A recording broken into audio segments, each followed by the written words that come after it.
AJ Styles came out. Randy Orton came out. They were rushing to finish this segment because they have a hard stop at 10 p.m. on USA. Jeff Hardy came out during the commercial. Mustafa Ali came down. And then out came Samoa Joe. I haven't seen this many people victimized at once since Cena beat the Nexus at SummerSlam. They must have told Joe to hurry his ass up, because as soon as he walked out, his music hadn't even stopped. He was spitting fire on everybody in sight. He told Randy Orton, when I defang the Viper, it ain't gonna come from out of nowhere. He told Jeff Hardy he didn't even know why you're out here. I already put you down. And when Jeff tried to respond, Joe told him to pretend that this was an AA meeting and shut your mouth while I'm sharing with the group.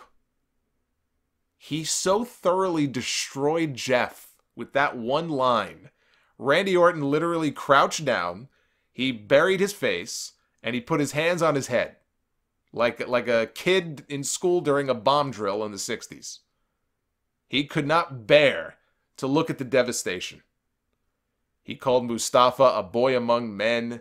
He pointed out that he put his simple ass to sleep the week before on TV. And finally, he went up to AJ. He said, AJ, how's our old girl Wendy doing? And that was all he had to say. Styles attacked him. A giant brawl broke out. As far as Joe goes, he's the best smack talker in wrestling right now. But he's got the Bray Wyatt problem, which is that he talks a big game, but he rarely ever backs it up. We saw that with the AJ Styles feud.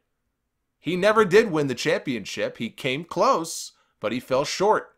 And he lost, and he lost, and he lost. And it was going to be AJ and Bryan at the Crown Jewel, and Bryan wouldn't fly out to Saudi Arabia. So what did they do? They did AJ and Joe again, and Joe lost. He tapped out. Over and over we saw this.